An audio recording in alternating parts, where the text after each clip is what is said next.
근데 이 사람이 또라이면 어떻게 되냐 이거죠. 결국 명령 경제가 실패할 수밖에 없다. 규제로 떡칠하지 말고 시장 기능이 잘 활성화될 수 있게끔.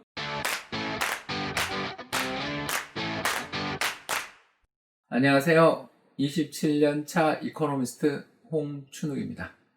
1993년부터 이코노미스트 생활을 시작했는데 최근처럼 경제 상황을 예측하기 어려울 때가 없는 것 같아요. 이럴 때일수록 우리 공부해보는 시간을 가져보는 게 어떨까 생각되는데요. 이번에는 북한 이야기를 한번 해볼까 합니다.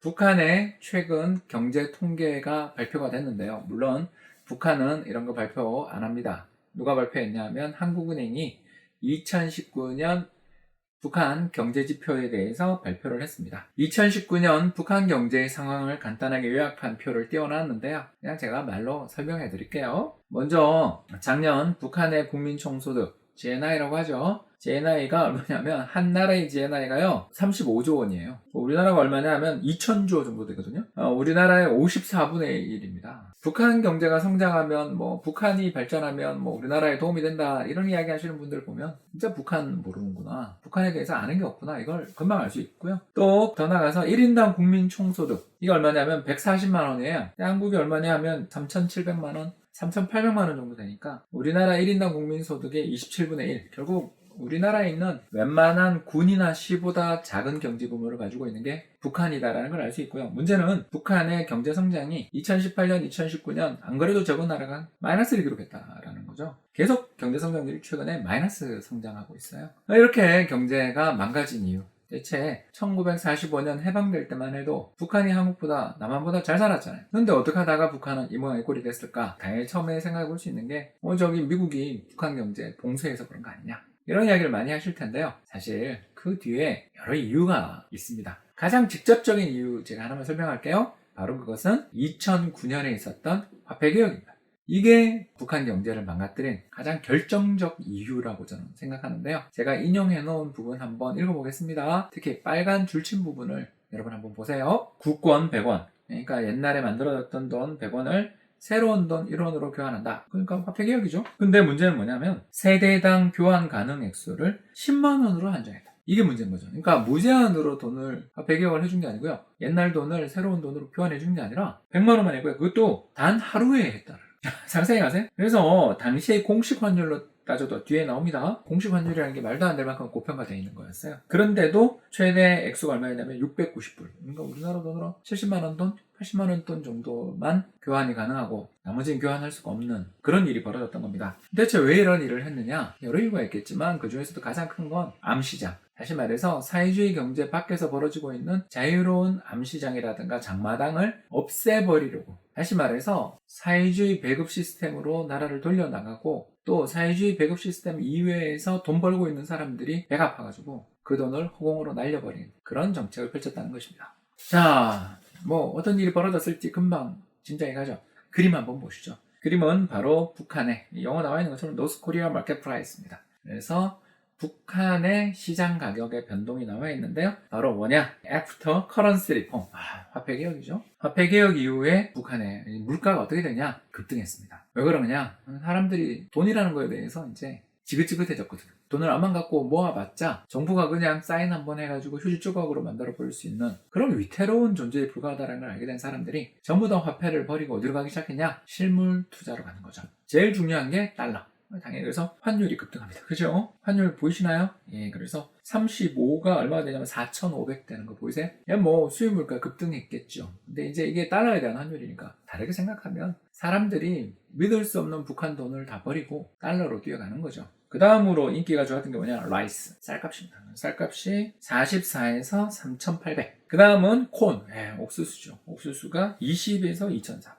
이런 일이 벌어지게 되니까 경제에 무슨 일이 벌어지느냐? 이걸 이제 저희들은 달러라이제이션이라고 부르는데요. 달러라이제이션이 벌어진 나라, 가장 대표적인 나라가 어디냐면 아르헨티나, 베네수엘라 이런 나라들인데요. 이런 나라들의 공통점이 뭐냐면 자국 화폐에 대해서 국민들이 신뢰를 잃어버리면서 자신의 가치, 자신의 재산을 지키기 위해서는 외국 돈이 가장 유리하다. 이걸 안 거죠. 그래서 외국 돈, 뭡니까? 기축통화인 달러를 모든 사람들이 갖기를 원하는 거예요.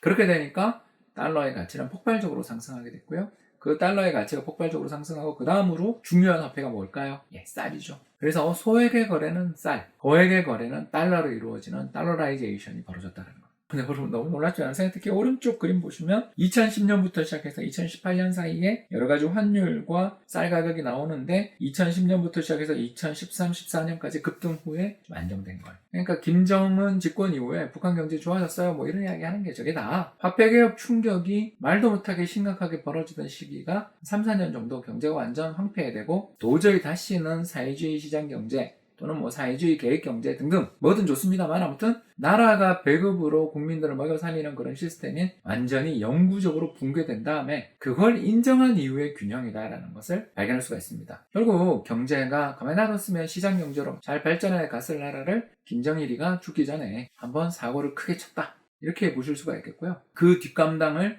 김정은이가 하면서 또 북한이 미국이랑도 협상을 해보려고 그러고 그런 게 다 저런 경제가 이미 사실상 끝장나버린 상황에서 재건해보려는 발버둥이다라는 겁니다. 자, 이런 이야기를 하다 보니까 질문이 나오죠. 박사님, 혹시 김정일이가 그러지 않았으면 북한은 괜찮았냐? 이렇게 물으시는 분이 있을 텐데 그럴 리가 있겠습니까? 김일성 때부터 이미 북한은 망조가 들었던 나라죠. 왜 망조가 들었냐? 그림을 보시면 가운데 검정색 선 하나 보이시나요? 저게 바로 북한의 철도망입니다. 북한의 철도망은 검정색 선이다 이렇게 생각하시면 되겠는데요. 북한의 철도망이 검정색 선 그리고 위에서 하늘로 쭉쭉 날아가는 게 복선 전철을 감안한 한국 남한의 철도망입니다. 그래서 해방 전후에는 북한이 철도망이 더 많았어요. 근데 해방 이후에 우리나라는 복선화하고 전철화하는 과정에서 기존에 깔려있던 철도를 늘리지 않은 대신 복선, 복복선화하면서 효율성을 높였던 거죠. 반면 북한은 어때요? 늘어난 게 없습니다. 이상하지 않으세요, 여러분? 개성에서 평양까지 고속도로 하나밖에 없다며요. 또 원산까지 이어지는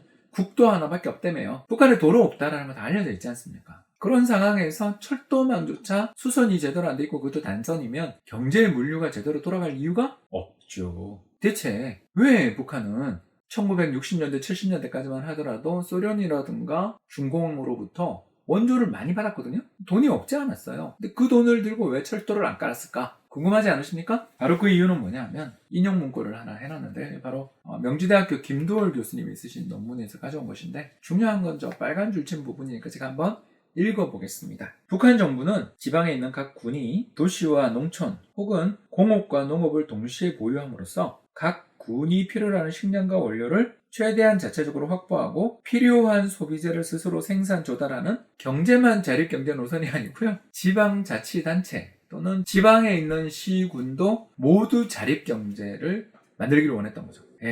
정말 너무 이상하지 않으세요? 아니 예를 들어서 청진처럼 바닷가에 가까이 있는 곳은 물고기가 많이 잡히고 또는 해산물이 풍부할 테니까 여기서 만들어 놓은 여러 가지 생선을 가지고 가공한 걸 갖고 무산 철광에 있는 쇠를 가지고 또는 기계 장비들을 구입하는 식으로 서로가 자기 지역에서 많이 생산되는 것을 다른 지역에 있는 물품과 교환하는 게 경제의 후생을 높인다는 거죠. 그러나 김일성은 처음부터 경제를 자립 노선으로 그리고 그 자립 노선을 무자비하게 어떻게 각 시군을 모두 자립적인 자력갱생 노선으로 돌아가게 만들었다는 거죠. 그 결과 어떤 일이 벌어졌겠습니까? 경제에 어마어마한 비효율이 생겼고 더 나아가 철도망을 수선하고 연장할 니즈가 없었던 셈입니다. 자, 이제 정리해볼까요? 시장 경제는 시장입니다.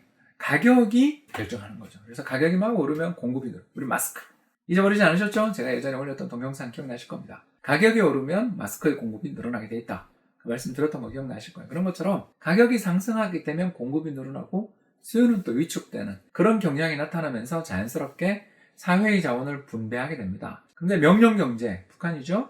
중앙정부의 계획 담당자, 김일성, 김정일이죠.